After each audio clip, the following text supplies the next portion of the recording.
Hoje nós começamos uma nova série de mensagens e de pregações. Nesse mês nós estaremos falando a respeito de 1 João, primeira carta de João, primeira carta geral. E nós estamos chamando essa série de O Amor e a Obediência, baseada em 1 João. E nós só vamos ter 3 domingos para falar sobre 1 João, porque o domingo que vem nós vamos ter a conferência que nós vamos falar de um assunto diferente. Mas as outras 3 domingos nós estaremos juntos estudando e falando sobre pequenas porções da carta geral de 1 João, tá bom? Então deixa aberto lá a sua Bíblia, abra no primeiro capítulo da primeira carta de João.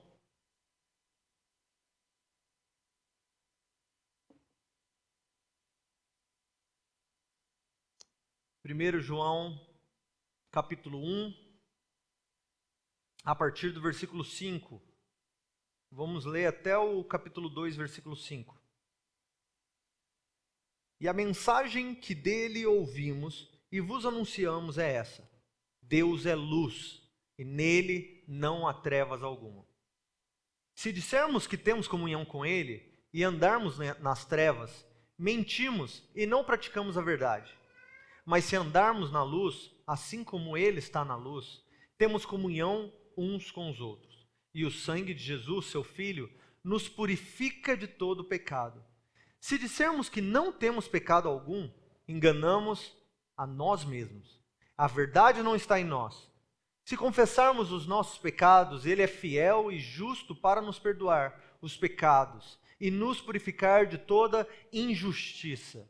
Se dissermos que não temos cometido pecado, nós o tornamos mentiroso e a sua palavra não está em nós. Versículo 1. Meus filhinhos, eu vos escrevo essas coisas para que não pequeis. Mas, se alguém pecar, temos um advogado junto ao Pai, Jesus Cristo, o justo.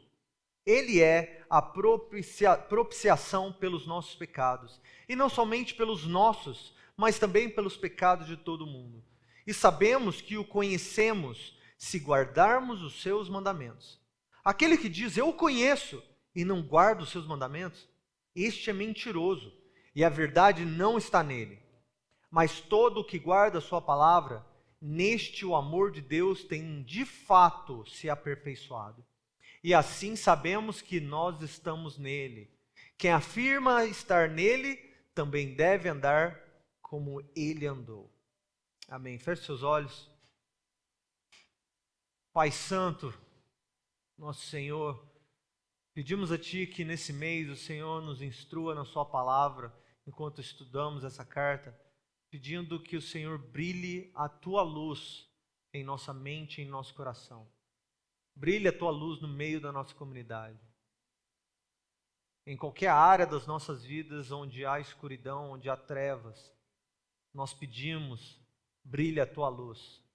Traga reconhecimento, traga arrependimento, traga humildade, nos ensine a nos abrir, a nos desvendar diante de Ti, para termos comunhão contigo e comunhão com a igreja, comunhão uns com os outros, na Sua luz. Em Ti a vida e nós queremos essa vida. Em Ti a luz e nós queremos andar nessa luz. É o que eu te peço, Pai, em nome de Jesus. Amém. Bom, para termos um contexto daquilo que nós vamos estudar esse mês, essa é a primeira carta de João, das 3 cartas gerais que o apóstolo João escreveu. Então nós temos 1ª, 2ª, 3º João, nós temos o Evangelho de João e nós temos a carta, o livro de Apocalipse, também escrito por João. Ela é chamada de carta geral, ou chamada assim de epístola geral de João, porque ela não tem uma apresentação específica nem da autoria e nem de quem é que está recebendo a carta, nem o motivo pelo qual ele está escrevendo. Não é como Paulo, por exemplo, escrevendo suas cartas aos irmãos de Éfeso, à igreja de Corinto. Aqui nós temos uma carta que foi escrita e nós não sabemos quem foi o seu receptor, mas com certeza essa carta foi repassada para as igrejas copiadas e enviadas para qualquer igreja por causa da autoridade de autoria que ela tinha, por saber que quem escreveu esse livro foi o apóstolo João. Agora, na carta, se você já leu o 1 João, você vai perceber que ele não diz em momento algum: eu, João, apóstolo, eu, discípulo amado, sou quem vos escrevo.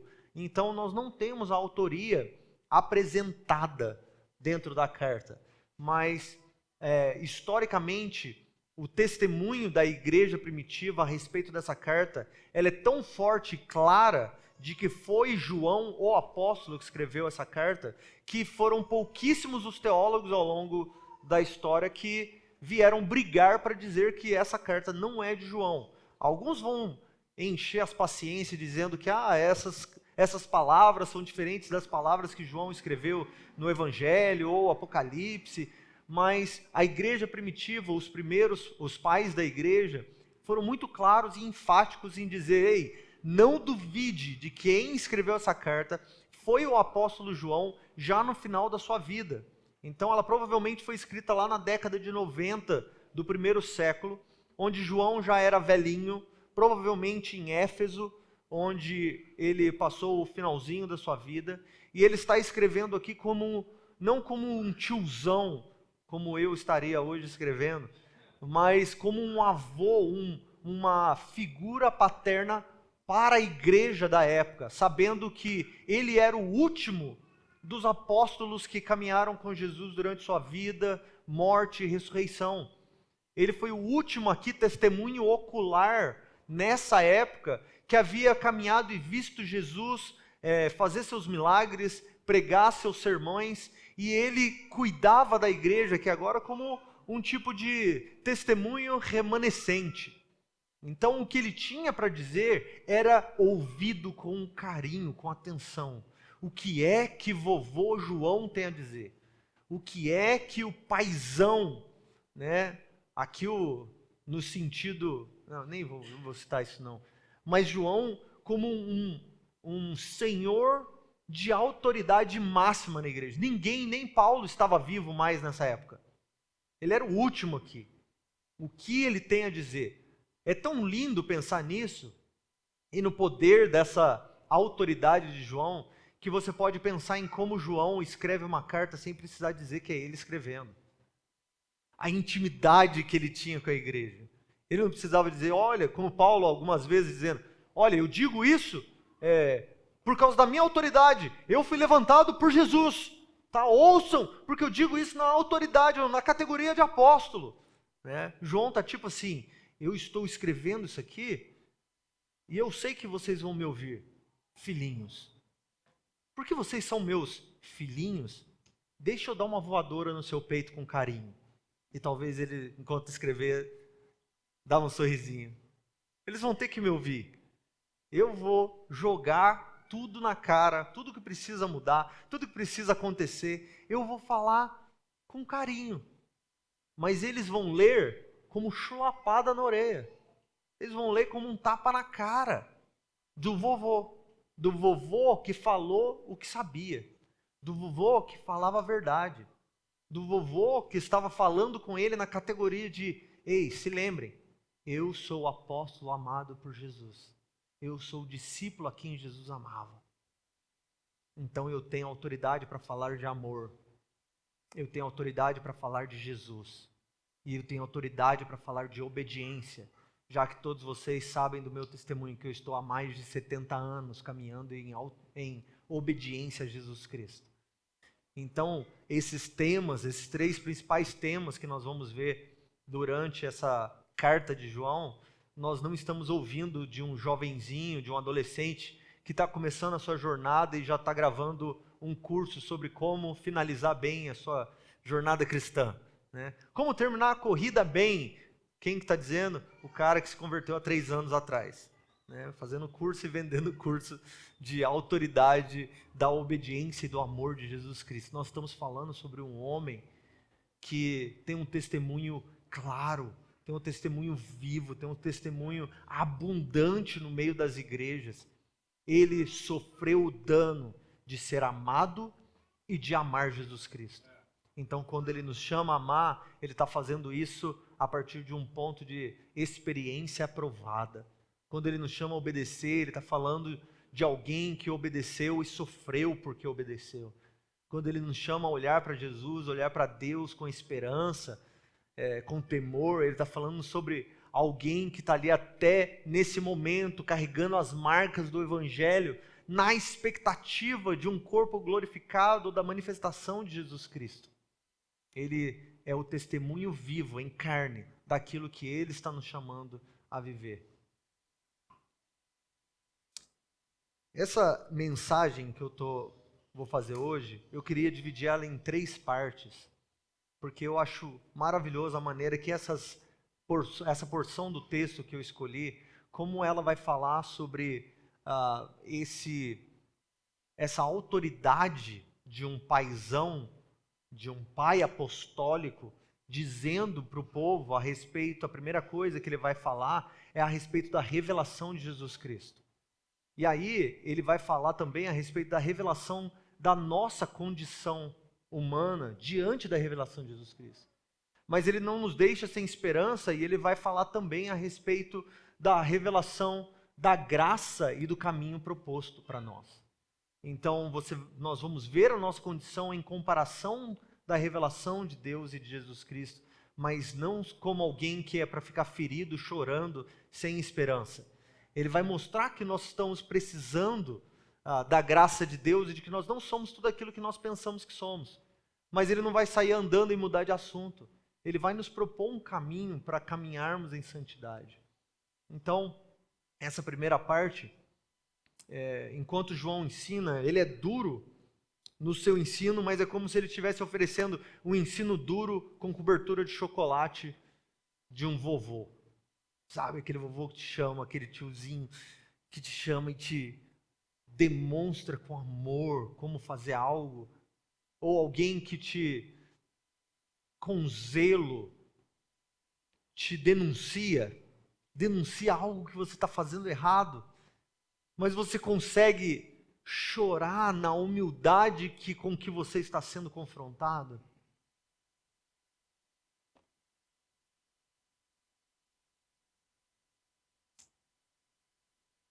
Essa mensagem foi muito complicado para mim preparar ela, porque essa semana muita coisa aconteceu. Para quem sabe, coisas estão acontecendo em relação ao IHOP, em relação a muita coisa do nosso histórico, da nossa vida. E enquanto eu estava preparando isso, meu coração estava apertado, porque essa pregação é um confronto para o nosso ministério, é um confronto para a nossa comunidade, é um confronto até externo para as outras pessoas que estiverem ouvindo essa mensagem depois no YouTube. E pensar em João dando esse testemunho para nós a respeito de Jesus Cristo e da vida que nós devemos caminhar uns com os outros. Ele diz isso, ele começa a falar, a escrever a sua carta com um compromisso primário. É como se ele estivesse dando uma base para a vida cristã que nós somos chamados. E ele começa a sua carta, eu não quis ler, mas ele vai começar a sua carta no capítulo 1, versículo 1, dizendo assim: o que era desde o início, o que ouvimos, o que vimos com os nossos olhos, o que contemplamos e nossas mãos apalparam a respeito do verbo da vida. Ele começa a carta e logo depois disso, no versículo 5, ele volta para nós e ele vai falar qual é o testemunho de quem ele está falando, mas a base do ensino, a base da nossa vida tem que ser isso daqui: a revelação verdadeira de Jesus Cristo. Aquele que é verdadeiro, aquele que verdadeiramente se manifestou, aquele que verdadeiramente encarnou, aquele que verdadeiramente veio do Pai, aquele que verdadeiramente é a origem, a fonte da vida. É a respeito dele e é a partir dele que toda a verdade precisa ser anunciada, que tudo que nós fazemos como igreja precisa ser feito. Se nós fizermos algo como igreja, que não tenha como premissa básica a revelação verdadeira de Jesus como Deus, como Senhor, como o verbo da vida, como o verbo de Deus, como aquele que é 100% Deus, 100% homem, então aquilo que nós estamos fazendo é inútil, é infrutífero e é em vão.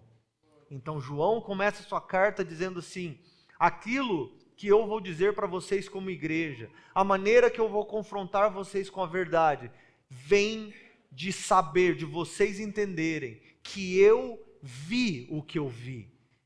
Eu vi e é verdadeiro aquele que deu o testemunho de Deus. A fiel testemunha é real.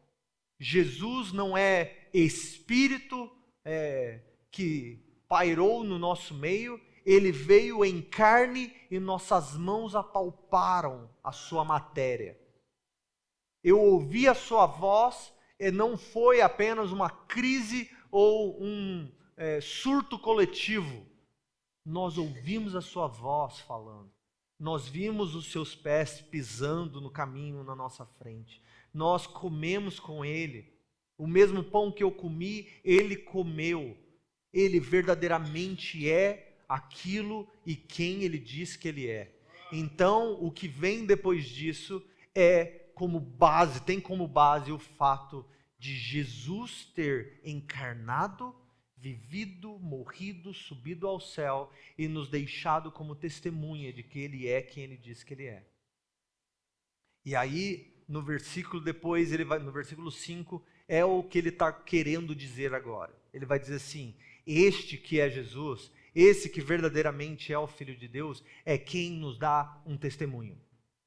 Então a testemunha fiel de Deus, enviada por Deus para nos instruir e nos mostrar um caminho de vida, um modus operandi, uma maneira de verdadeiramente mostrar que somos filhos de Deus e que estamos em Deus. É Ele quem deu esse testemunho para permanecer no nosso meio.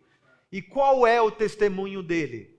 E aí que ele começa a dizer no versículo 5. Essa é a mensagem que dele ouvimos e que anunciamos para vocês. Então o que nós estamos anunciando para vocês não veio de nós mesmos, nós não inventamos, nós não fizemos uma reunião como podemos manipular as pessoas, como podemos usar as pessoas em prol daquilo que estamos fazendo.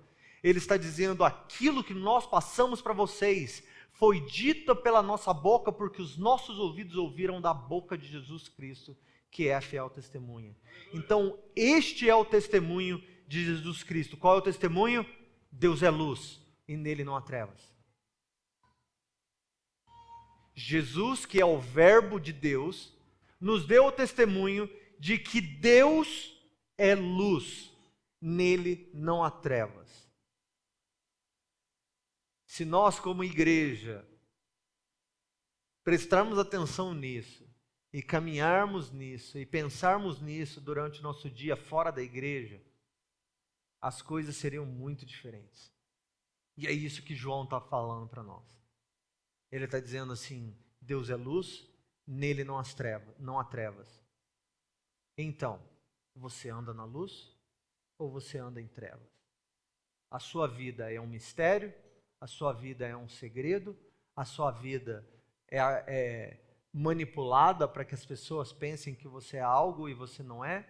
Ou todos que te conhecem sabem que você é exatamente aquilo que você diz ser? Você é um livro aberto ou você é um diário com cadeado? Porque se você diz que você é parte da igreja, que você tem comunhão com Deus que é luz, então você não pode ser alguém oculto, alguém escondido, alguém no escuro. Porque quem está em Deus não consegue se esconder.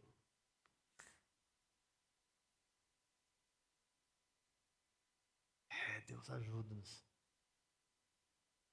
Se Deus é luz e somos seu povo, somos seus filhos, então não podemos andar em trevas. Nossa comunhão com Deus, os frutos de nossa vida e a maneira como tudo flui da graça de Deus recebida, tem como origem e fundamento o fato de Deus ser luz e não comungar com as trevas. Se nós estamos escondendo coisas ou partes ou áreas das nossas vidas, porque nós temos medo do julgamento uns dos outros, mas não temos medo do julgamento de Deus que é luz, nós estamos caminhando em hipocrisia e rebelião contra Deus que nos chama ao arrependimento e andar na luz. Imagina o discípulo amado, que conhecido discípulo do amor, o apóstolo do amor, já nos fala uma dessa e todo mundo lê a carta já pensando, eu já sei onde ele está querendo chegar, eu já sei o que ele está querendo dizer, e eu vou ter que tomar uma decisão a qualquer momento desse texto que ele está lendo. Porque quem ouve ele começar esse argumento, ele começar essa linha de raciocínio dizendo, Deus é luz e você está em trevas se você estiver ocultando partes da sua vida que são vergonhosas para que os homens saibam, mas você está temendo os homens, mas não está temendo Deus que é luz. Então as pessoas já ouvem esse comecinho e já pensam,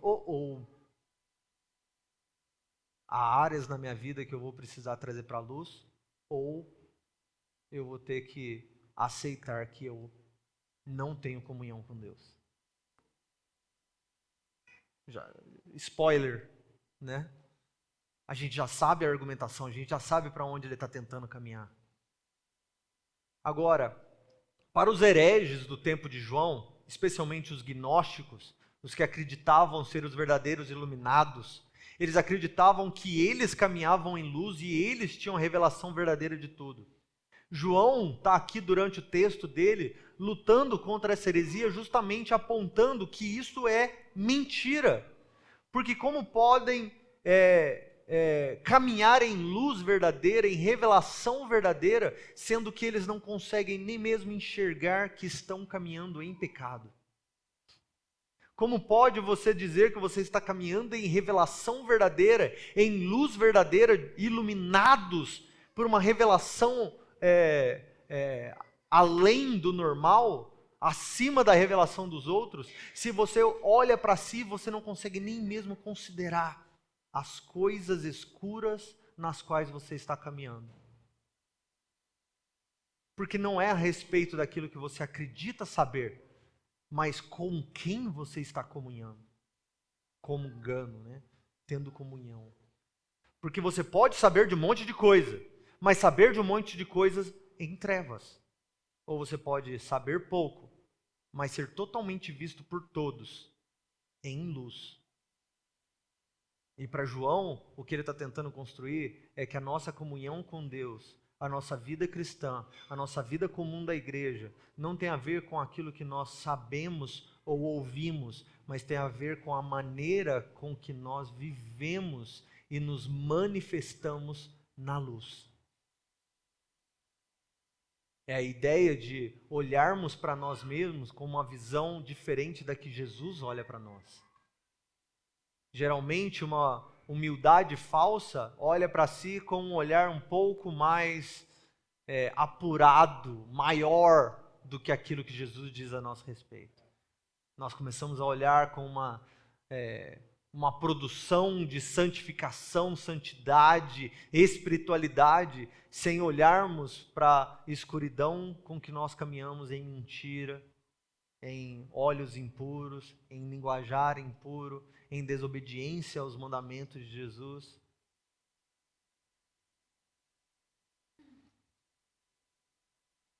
Então, nesse livro todo, nessa carta toda, a maneira com que João confronta os seus filhinhos é justamente dizendo para eles que a base para olhar para a sua vida cristã, a base para saber se você é um cristão bem-sucedido ou não, é primeiro entendendo que aquele que te salvou e aquele que testemunhou da sua salvação são luz. E é a partir dessa luz que você vai olhar para a sua própria vida. É a partir dessa própria luz que eu, como pastor dessa igreja, preciso olhar para a minha vida cristã, se eu sou bem-sucedido ou não. O que da minha vida ninguém sabe, porque eu tenho vergonha.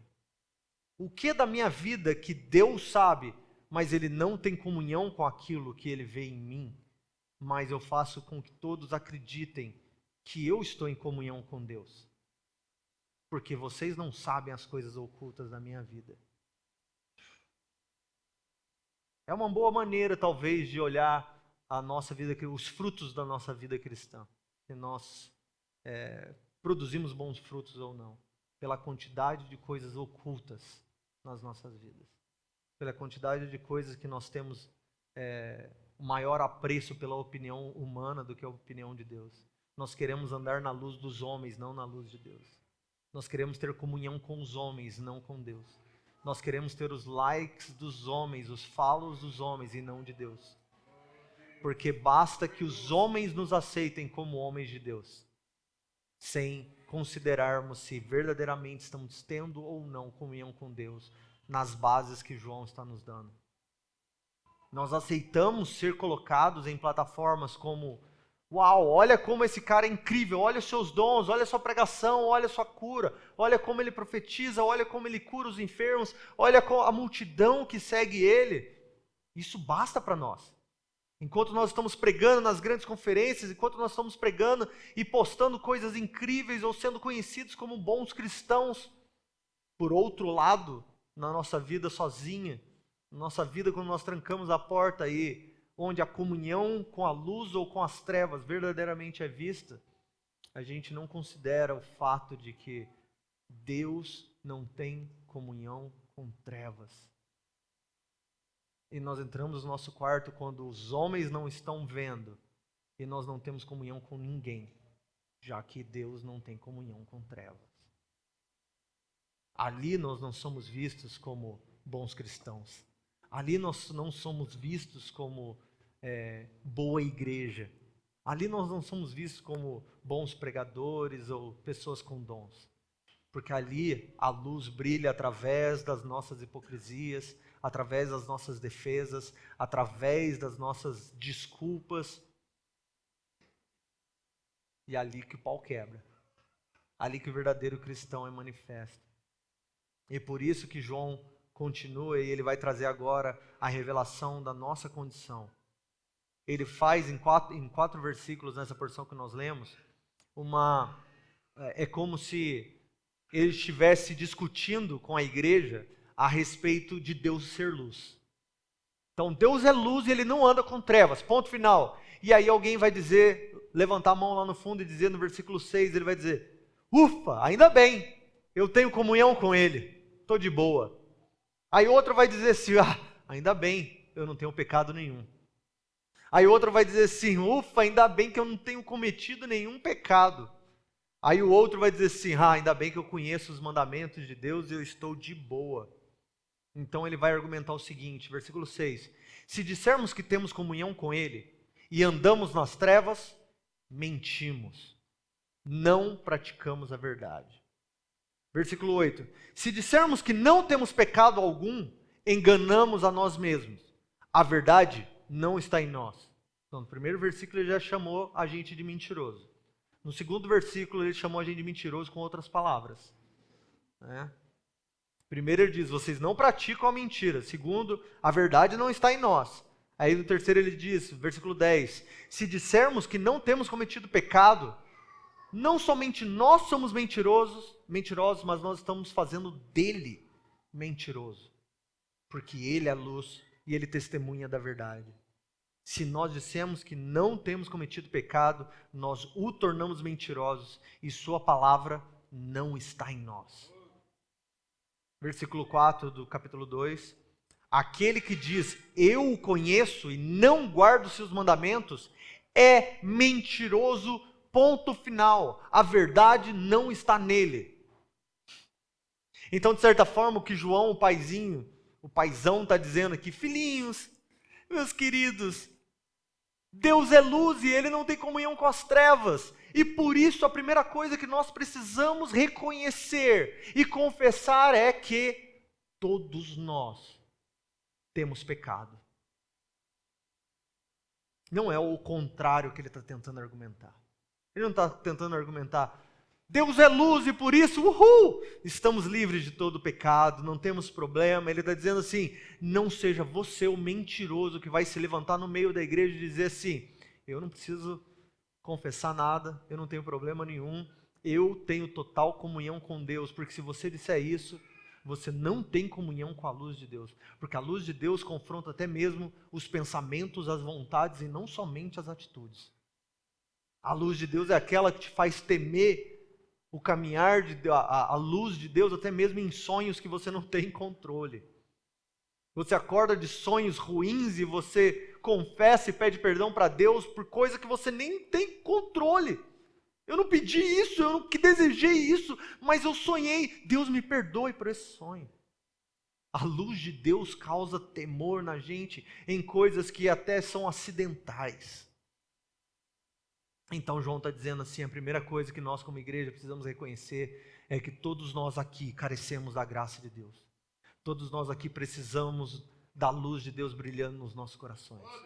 Todos nós precisamos começar a olhar para dentro de nós, ao invés de olhar para fora de nós com um dedinho de acusação e de separação entre eles e nós. Nós precisamos olhar para nós com a nossa falta de amor, com a nossa falta de misericórdia, com a nossa falta de pureza, santidade, com a falta de perdão, com a falta de desejo por Deus, com a falta de paixão. Nós devemos olhar para as palavras de Cristo, como ele diz. Aquele que diz, eu o conheço, mas não guarda os seus mandamentos, é por isso que você tem pecado. Então nós precisamos olhar para os mandamentos de Jesus, colocar isso em comparação com as nossas vidas e começar a considerar o que é que eu não estou fazendo que Jesus me pediu para fazer. O que é que eu estou fazendo que Deus me pediu para não fazer. Como é que eu estou vivendo, dizendo com a camisa, eu ando na luz, mas verdadeiramente estou coberto de trevas. E ele fala que o seu pecado, a sua escuridão, a sua pecaminosidade não tem a ver com simplesmente a cultura de dentro da igreja. Tem a ver com as palavras verdadeiras de Deus sobre seu povo. São mandamentos do Senhor. Não tem a ver com a minha opinião.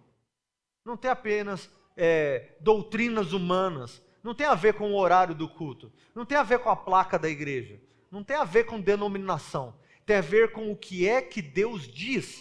Como é que Deus diz que a sua igreja deve viver. Como é que Deus diz que a sua igreja deve falar. Como é que Deus diz que a sua igreja deve cultuar a Deus. Se nós não estamos observando os mandamentos do Senhor, nós também não podemos dizer que temos comunhão com Deus. Isso é pesado. E aí ele fala, entendeu, filhinhos? Entendeu como é importantíssimo que você não esconda os seus pecados como se você estivesse caminhando em luz? Entendeu como você não pode fazer parte da igreja, porque se você não tem comunhão com Deus, você também não tem comunhão com a igreja? Você não pode dizer que você tem comunhão uns com os outros, que é onde ele vai argumentar no capítulo 2. Você não pode ter comunhão com a igreja se você não tem comunhão com o Deus da igreja. E o Deus da igreja brilha a sua luz no meio de todas as trevas. E todas as trevas se tornam luz. São tragas à luz. Sabe qual que é o problema da gente caminhar em trevas? É que a gente engana nós mesmos de que a luz nunca vai chegar naquele cantinho. Ninguém vai saber. Ninguém vai encontrar. Ninguém vai descobrir. Só eu sei. Só eu ouvi. Só eu disse. Só eu toquei. Só eu falei. Até que Deus brilha a sua luz na escuridão. Como a profecia diz, e as coisas que são ditas em ocultos, sussurradas, começam a ser declaradas nos telhados em alta voz. E aí aquilo que nós achávamos orgulho de nossa capacidade de ocultar as coisas, começa a se tornar nossa maior vergonha, porque ela é exposta diante da luz de Jesus Cristo. O que João está nos chamando é dizendo, amor é revelado não em ocultar a sua pior parte, para que as pessoas não se firam ou não se, não se ofendam com a verdade de quem você é. Mas o amor é revelado em não ter medo do que o outro pensa a respeito de você, já que a maior importância é o que Deus pensa a respeito de você. Deus sabe que eu peco. Deus sabe que eu tenho fraquezas. Deus sabe de todas as minhas mazelas. Eu não oculto dele. Eu sei que ele vê. Eu sei que ele pode. Deus não precisa nem mesmo, sei lá, trazer à tona alguma coisa porque eu não consegui, não tive habilidade de esconder. Deus pode trazer um sonho para o Caco. Deus pode dar uma visão para a Ana. E isso seria suficiente para as nossas capacidades de ocultar as coisas serem destruídas. E aquele fantoche, aquela roupinha bonitinha que nós colocamos diante dos homens vai por água abaixo. Deus expõe as nossas questões ocultas cedo ou tarde. É igual esconder coisa da sua mãe. Né? Hã? Toda vez elas descobrem. Deus revela para as mães. Sempre. Você fala uma mentirinha, passa 2 semanas, alguém, um passarinho passa, piu, piu. Ah, é? Ah, vem cá. Ouvi dizer que aconteceu isso. Ai, desculpa. Já era. Não tem como. Ocultar de Deus, pensar que nós estamos ocultando as coisas de Deus é a coisa mais idiota que um ser humano pode pensar. Só que na categoria de igreja, João nos leva a um outro pensamento. Ele diz assim, basicamente o que ele está dizendo é, essa exposição à luz dos homens também, ela é voluntária, mas ela também é automática. A verdade sobre quem somos, ela é voluntária. Mas uma hora ou outra, ela vai acontecer. Aí voluntariamente porque você foi pego, ou voluntariamente porque você se expôs à luz. Então a verdade, de acordo com João, ele está dizendo a primeira coisa. Primeira desculpa ou argumento que nós queremos dar. Eu já tenho comunhão com Deus. Não, vocês andam em trevas. Se você anda em trevas, você é mentiroso e não pratica a verdade. Eu não tenho pecado algum. Você está enganando a você mesmo. Você é mentiroso e a verdade não está em você. Eu não tenho cometido pecado algum. Então, é o mesmo que você dizer que Jesus é mentiroso. Porque pelo testemunho de Jesus, todos nós precisamos da graça de Deus. Todos nós ainda estamos caminhando seguros em Jesus Cristo, necessitados de Jesus Cristo para o perdão dos nossos pecados. Então você está fazendo ele mentiroso? É tipo assim, é você ou ele que está mentindo? Tipo assim, é você ou Jesus que está mentindo, Bob? Eu não tenho coragem de dizer que é Jesus. Então vamos reconhecer, nós estamos mentindo. Mas eu já conheço ele. Ah, então por que você não guarda os mandamentos dele? Se você não guarda, você também é mentiroso. Você não conhece.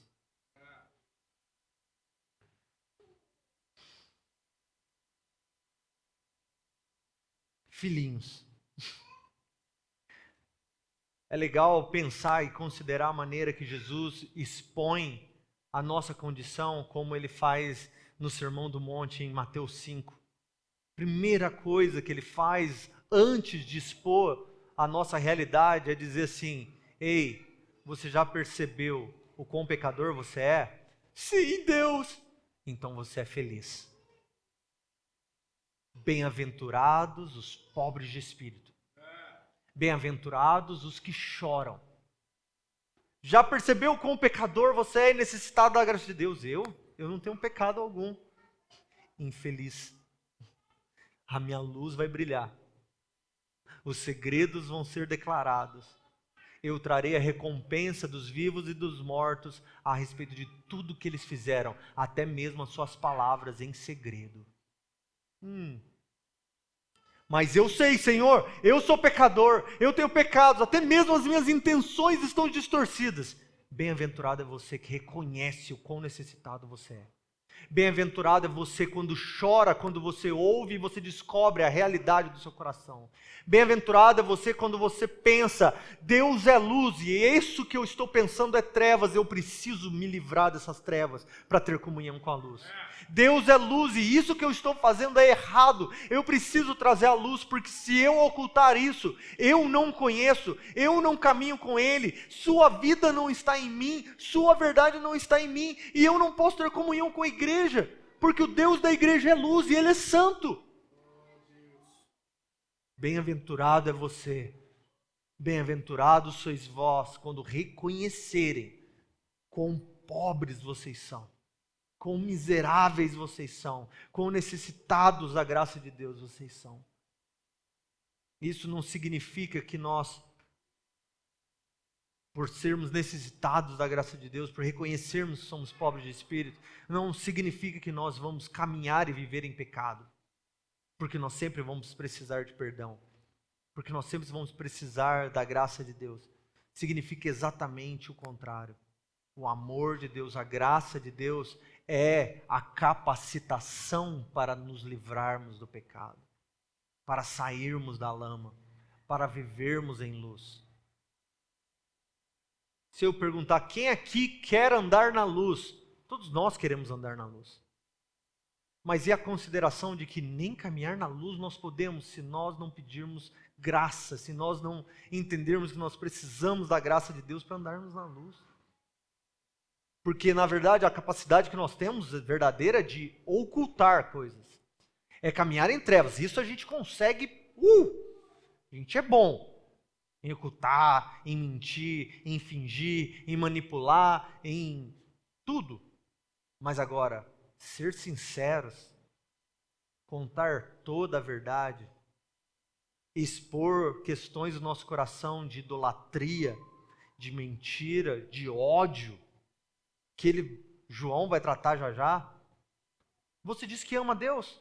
Eu amo a Deus de todo o meu coração. Então como é que você não consegue ter comunhão com o irmão do seu lado? Não tem como você dizer que ama a Deus, mas odeia o seu irmão. Se você odeia o seu irmão, é óbvio que o amor de Deus não está em você. Como você pode amar Deus então? Isso é contraditório. Se nós não reconhecermos essas coisas no nosso coração, segundo vovô João, nós só estamos expondo uma condição cada vez pior. É melhor para nós reconhecermos primeiro diante de Deus aqui. Tem muita escuridão. Tem muita coisa ruim. E nós precisamos de uma solução para tirar essas coisas do nosso coração. Se nós verdadeiramente queremos ser povo de Deus, se nós verdadeiramente queremos ser igreja, se nós verdadeiramente queremos amar e ser amado uns pelos outros, para que o amor de Deus seja reconhecido em nós pelas outras pessoas, então nós primeiro precisamos reconhecer. Não está tudo bem.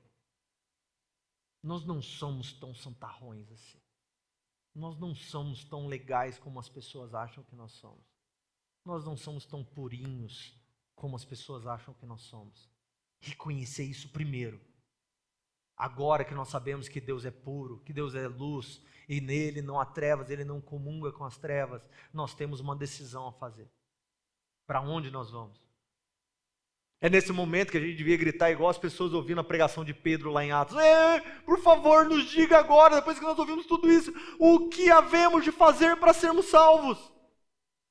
O que nós devemos fazer? O que agora? A gente precisa começar a gritar os nossos pecados, a gente precisa procurar alguém, a gente precisa reconhecer. O que eu tenho que fazer a partir de agora que eu sei que eu estou fingindo viver uma vida dessa e eu não quero mais? Agora João vai nos dar um caminho para vivermos em luz. A revelação da graça de Deus. No versículo 5 ele diz, Deus é luz e nele não há trevas alguma. 7. Se andarmos na luz, assim como ele está na luz, então temos comunhão uns com os outros. Olha só. Se andarmos na luz já significa ter comunhão com Deus. Mas o caminhar com Deus, o fruto disso é justamente o que ele está dizendo. Porque estamos caminhando em luz, temos comunhão uns com os outros. a igreja é fortalecida, a igreja é revelada, a igreja é amadurecida, quanto mais nós caminharmos na luz. Quanto menos nós tentarmos enganar uns aos outros. Quanto menos nós fingirmos amor. Quanto menos nós fingirmos perdão. Quanto menos nós fingirmos que suporta. Eu suporto tal irmão. Eu suporto tal situação. Quanto menos nós tivermos um amor fingido, mais nós revelamos a comunhão com a luz. E aí, versículo 9, se confessarmos, primeiro, continuar lá, temos comunhão uns com os outros, e o sangue de Jesus, seu Filho, nos purifica de todo pecado. Como e quando que o sangue de Jesus nos purifica de todo pecado? Uma vez só? Não. O resto da vida. Mas parece que João coloca um tipo de condição a essa purificação do sangue de Jesus. Ou a atuação do sangue de Jesus na purificação contínua da nossa vida. Ele coloca essa condição como andar na luz. Parece que é o contrário, é um loop. Quando o sangue de Jesus me purifica dos meus pecados, eu caminho na luz. Mas quando eu caminho na luz, o sangue de Jesus me purifica de todo pecado. Porque Jesus me perdoou, eu quero viver santo. Quando eu ando santo, eu revelo que eu sou salvo por Jesus. Versículo 9. Se confessarmos os nossos pecados, com certeza Ele é fiel, Ele é justo para nos perdoar os pecados e nos purificar de toda injustiça. Ele remove de nós a culpa, Ele remove de nós o peso, Ele remove de nós aquele sentimento de acusação. Aquele sentimento lá de Zacarias 3, onde o sumo sacerdote está diante de Deus. O cara que mais deveria ser santo e ser visto como o mais crente de todos. Mas do lado dele está quem? Do lado dele está Jesus, o anjo de Deus, defendendo como é que ele chama? O advogado. Mas do outro lado está o diabo, o acusador. E o trabalho do acusador não é simplesmente inventar mentiras. É olhar para ele e falar assim, olha só como as vestes dele estão sujas. Olha só como ele diz que ele é santo, mas olha as coisas ocultas que ele está fazendo. O trabalho do acusador não é trazer mentiras a Deus, porque Deus sabe a verdade. É apontar as coisas que estão ocultas para que Deus o julgue nos pontos de injustiça dele. Por quê? Inventar mentira, Deus vai olhar para Satanás e falar assim, isso é mentira, grande coisa, eu sei quem é a Ana. Mas e quando ele olha para nós, e ele olha para Deus e fala assim, você viu como ele escondeu isso? Você viu como ele mentiu sobre isso? E aí, você não é um Deus justo? Você não é um Deus verdadeiro? Vai deixar passar quieto isso? E aí, aqui está o sumo sacerdote. Quando o sumo sacerdote ouve isso, ele não tem o que fazer, porque é verdade. Mas do outro lado está o advogado no céu. E o advogado no céu ouve, olha as vestes dele sujas. Qual é a reação do advogado? Ei, vem cá, troque as vestes dele.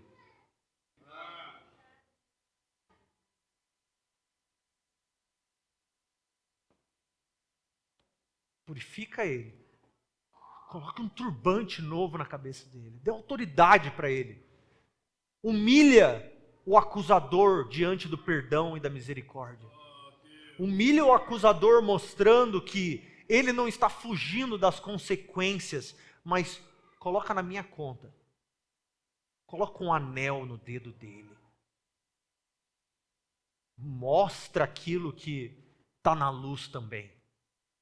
Satanás, você sabe dizer a verdade? Deixa eu dizer uma verdade maior. Os pecados deles estão escondidos em mim. Os pecados deles são pagos por mim. Pai, tu és santo, tu és justo. Eu paguei o preço. A injustiça que ele colheria agora por ocultar isso, coloca na minha conta diante da igreja. Coloca na minha conta diante dos irmãos. Quem é que vai me condenar? Quem é que vai me acusar? Quem é que vai dizer que eu não sou um bom irmão no meio da igreja? Eu estou perdoando. Eu estou justificando. Eu estou redimindo. E aí? quem trará alguma acusação aos filhos de Deus? Quem poderá nos separar do amor de Deus? Quando algo é trago à luz, quando algo é trago para ser exposto, João vai dizer: filhinhos, se confessarmos nosso pecado, não interessa o que as pessoas dizem, porque Ele é fiel. Não interessa como somos expostos, o nosso advogado é fiel. Versículo 1. Meus filhinhos, eu não escrevo isso para vocês para que vocês se sintam acusados, para que vocês se sintam pressionados. Eu escrevo isto para que não pequeis. Eu escrevo isso para capacitar vocês a olharem para si mesmo, e para olharem para Jesus, e para olharem para a misericórdia de Deus, e terem a capacidade de não pecar quando forem tentados. Mas, ele vai dizer, a minha intenção, o meu desejo é de que nós, como Imago Dei, não pequemos. Mas, se pecarmos, não andem em trevas. Se pecarmos, não escondam. Se pecarmos, não permita que a semente do pecado cresça e se torne uma árvore frondosa e frutífera na sua vida. Ao invés disso, entenda, se pecar, nós temos um advogado justo. Nós temos alguém fiel. Nós temos um Paracletos no céu. O Espírito Santo é o Paracletos na terra. Jesus é o Paracletos no céu. O ajudador, o defensor, o advogado fiel, que por meio de sua palavra e suas ações, pode considerar o que você está trazendo à luz. Pode redimir e remover os seus pecados. Pode brilhar a luz de Deus em você onde você não tinha comunhão e vida. Pode remover as barreiras entre você e a igreja. Pode curar as feridas de outros pecados que foram mal administrados pela igreja. Remover a acusação e injustiça. Por quê? Porque Ele é um advogado justo. Ele é um advogado fiel. Ele não é um advogado que está procurando propina. Ele não é um advogado que está tentando manipular a verdade. Ele cavalga em prol da verdade. Ele luta em prol da justiça. O desejo de Deus é de ter todo o seu povo redimido e santo. Por isso Jesus continua ainda hoje, vivendo para sempre, para fazer intercessão pelos seus. Versículo 2, ele diz: Ele é a propiciação pelos nossos pecados. Não somente pelos nossos pecados, mas de todo mundo que se arrepende e pede ajuda ao advogado. Ele está disposto não somente a curar e a perdoar os pecados da Imago Dei, mas de todo aquele que clama no nome do Senhor. Todo aquele que clama por justiça, que clama por perdão, ele também está disposto a perdoar e a redimir e a salvar. Versículo 3. E sabemos que o conhecemos como... Está aparecendo aí não. Como que nós sabemos que nós o conhecemos? Se nós guardarmos os seus mandamentos. Como que o mundo sabe que nós conhecemos o Deus a quem pregamos? Não é pelas nossas postagens no Instagram.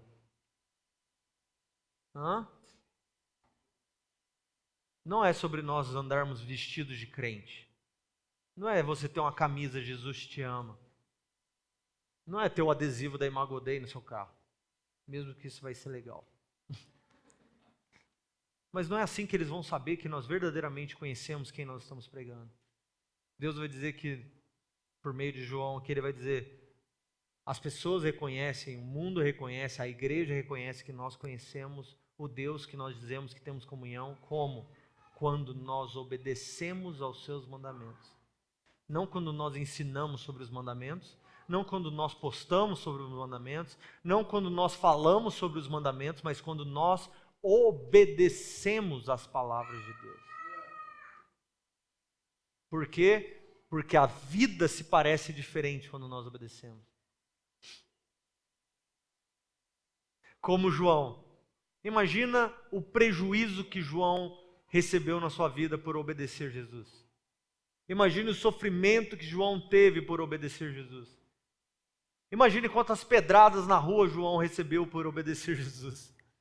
Imagine quão cancelado João era em Roma por amar Jesus. O que João está dizendo é: procure ter comunhão com a luz de Deus e não com a luz dos homens. Procure ser aprovado por Deus e não pelos homens. Obedeça a Deus diante dos homens. Não obedeça os homens diante de Deus.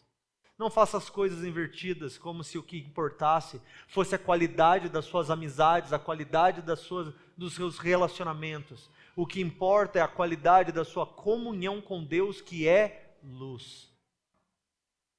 E não comunga com as trevas. Versículo 5. Todo o que guarda a sua palavra, neste o amor de Deus tem de fato se aperfeiçoado. É naquele que vai sempre na igreja, é aquele que dá o dízimo, é aquele que faz coisas de crente? Não. Aqueles que obedecem às palavras de Deus, são nesses que o amor de Deus é aperfeiçoado. E a gente olha para a nossa vida em trevas, ocultas, em segredo, e nós começamos a questionar: nossa, talvez os dons de Deus não são para essa época. Porque a minha igreja não prega a verdade. Porque eu não consigo encontrar uma igreja boa na minha cidade. Porque eu não consigo isso e aquilo. Espera aí. João está dizendo que isso está acontecendo porque o amor de Deus não está crescendo em você. Por que o amor de Deus não está crescendo em você? Porque o amor de Deus nem está em você. Porque você nem está tendo comunhão com Deus. Ou como Jesus vai dizer nos evangelhos, você nem está permanecendo nele. E seu amor permanecendo em você. Você é um galho que está deslocado da videira verdadeira, que não recebe seiva de Deus. Não recebe vida de Deus. E como é que nós sabemos que você me ama? Jesus vai dizer: eu sei que você me ama, e que você é meu amigo, e que você é meu discípulo, quando você faz o que eu vos mando, ele vai dizer.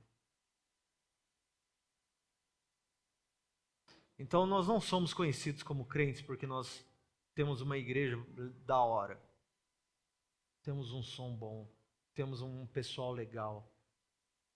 Isso não vai levar a gente longe, gente. Já já a gente vai começar a brigar, a gente vai começar a discordar, a gente vai começar a defamar uns aos outros, a gente vai começar a causar divisão. Tudo porque nós não temos uma verdadeira comunhão uns com os outros. E nós não temos uma verdadeira comunhão uns com os outros porque nós não estamos andando na luz. E nós não estamos andando na luz porque nós não estamos tendo comunhão com a luz. E isso vai ser revelado cedo ou tarde.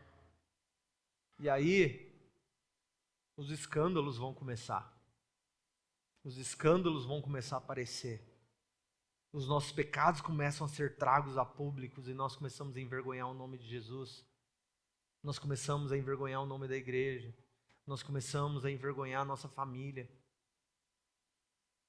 Tudo porque nós julgamos mais importante sermos conhecidos e vistos como bons, ao invés de verdadeiramente caminharmos diante de um Deus que é bom. E expormos, chegarmos diante de Deus, mesmo que nós sejamos acusados, chegarmos diante de Deus: Deus, olha a minha condição. Olha a minha veste. Suja, imunda. É verdade o que o diabo está dizendo de mim. É verdade o que o acusador está dizendo de mim. Eu sou miserável. Eu estou cego, eu estou nu. Eu preciso da sua graça. Advogado, fiel e verdadeiro, tem misericórdia de mim. Lava as minhas vestes. Brilha a sua luz na escuridão do meu coração. É difícil dizer isso agora, mas ofende-nos hoje, para que nós não sejamos ofendidos no dia da sua revelação. Nos ofenda hoje, para que a gente não seja humilhado no dia que Jesus rompeu os céus. Para que Ele olhe para nós e diga: servo bom e fiel, ao invés de afasta-te de mim, porque eu não vos conheço. Filhinhos, se alguém pecar, se alguém pecou, saiba, o nosso advogado é justo. Ele não vai te dar um preço maior do que você tem que pagar. Ele já pagou um preço. Ele é fiel e justo para nos perdoar e para nos redimir, para nos resgatar, para derramar o seu sangue sobre nós e nos lavar de toda impureza. Se pecarmos, nós mostramos com quem temos comunhão. Se nossa comunhão for com as trevas, nós esconderemos o pecado. Mas se a nossa comunhão for com a luz, então traremos tudo à luz. Receberemos a propiciação por nossos pecados. O sangue de Jesus é derramado sobre nós para purificação. Ele impõe suas mãos sobre nós e remove o nosso pecado. Mas eis aí o caminho que nós temos que caminhar. Essa é a revelação da graça de Deus que é exposta diante da igreja a quem João está escrevendo. Se você andar em escondidos, isso mostra com quem você tem comunhão. Se você trouxer as coisas à luz, isso mostra com quem você verdadeiramente tem comunhão. Hoje essa palavra é muito boa para nós, muito útil para nós, já que hoje é um culto de Santa Ceia. Santa Ceia, ela não é apenas uma memória para nós, uma lembrança de algo que Jesus fez, mas ela é um fato explícito da nossa comunhão com Jesus. Pensa só no que eu estou dizendo, igreja. Quando hoje nós comermos o corpo e o sangue, o pão e o vinho, nós vamos estar declarando que nós temos comunhão com Cristo. Mas, filhinhos, será que verdadeiramente temos tido comunhão com Cristo?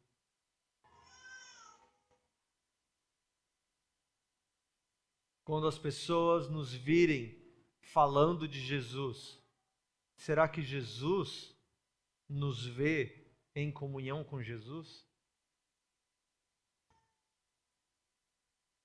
Antes de comermos a ceia hoje, eu queria que nós fizéssemos aquilo que Paulo fala para nós fazermos no contexto da ceia. Como igreja, como crentes, como cristãos, eu quero te convidar a ter um tempo onde você vai sondar o seu coração, onde você vai olhar para dentro de si antes de olhar para fora, onde você vai olhar para o alto antes de olhar como julgamento. Considera hoje, ontem, considera o seu pensamento, seus sentimentos, suas ações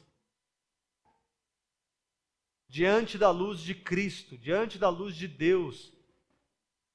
Considere agora o que você tem ocultado por medo de humilhação, por medo de ferida, por medo de desonra ou injustiça, sei lá, de que maneira. Pense em Deus e sua comunhão com Ele.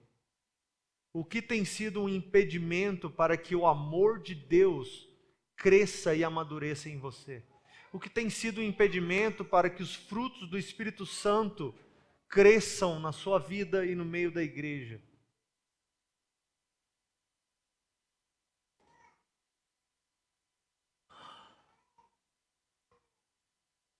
Vamos fazer isso agora, vamos tirar um tempo. Peça ao Senhor, faça uma lista, escreva ou memorize e lide com isso agora.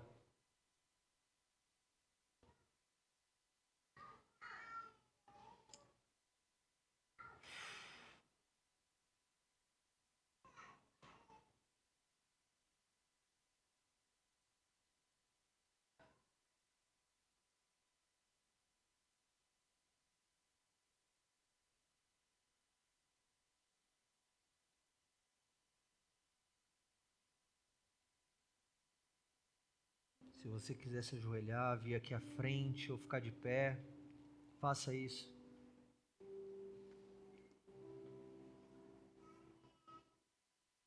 Perdoa-nos, Deus, até mesmo pela nossa apatia.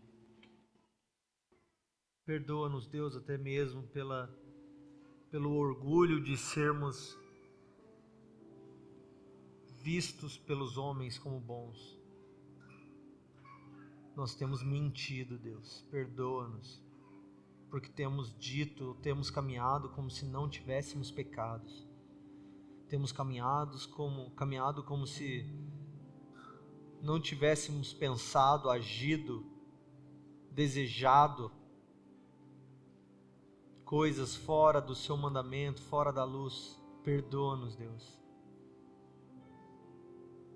Nessa manhã eu peço, Pai, que o Senhor brilhe a sua luz no meio da nossa igreja.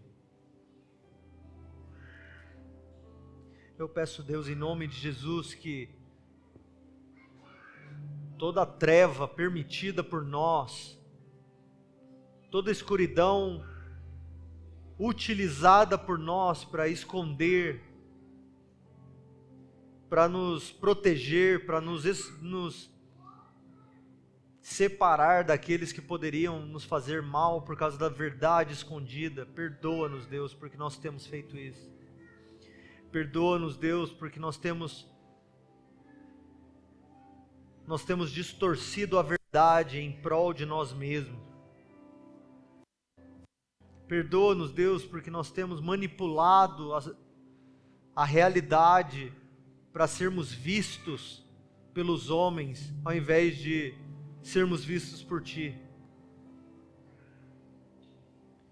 Jesus, Tu és o nosso advogado, e é a Ti que nós recorremos hoje. Tu que és o nosso ajudador diante de um juiz justo. Interceda por nós nessa manhã, Deus. Interceda por nós, Jesus, nosso fiel intercessor, para que nós sejamos mais como Tu és, Jesus.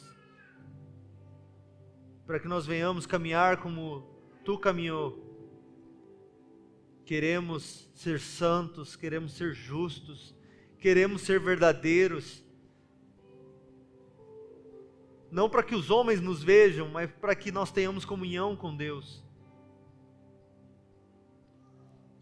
Perdoa-nos, Deus. Perdoa-nos, Deus. Purifica-nos, Senhor. Purifica-nos das consequências da injustiça, da iniquidade, dos frutos do pecado. Corte pela raiz, remova toda a raiz de amargura. Livra-nos, Deus, do orgulho, da vaidade, da mentira, da promiscuidade, dos desejos vãos, dos pensamentos, dos sentimentos, das ações que não condizem com a verdade, com a justiça. Produza em nós o arrependimento, Deus. Produza em nós a verdade. Lava-nos em Jesus. Lava-nos no sangue. Troca as nossas vestes, Deus.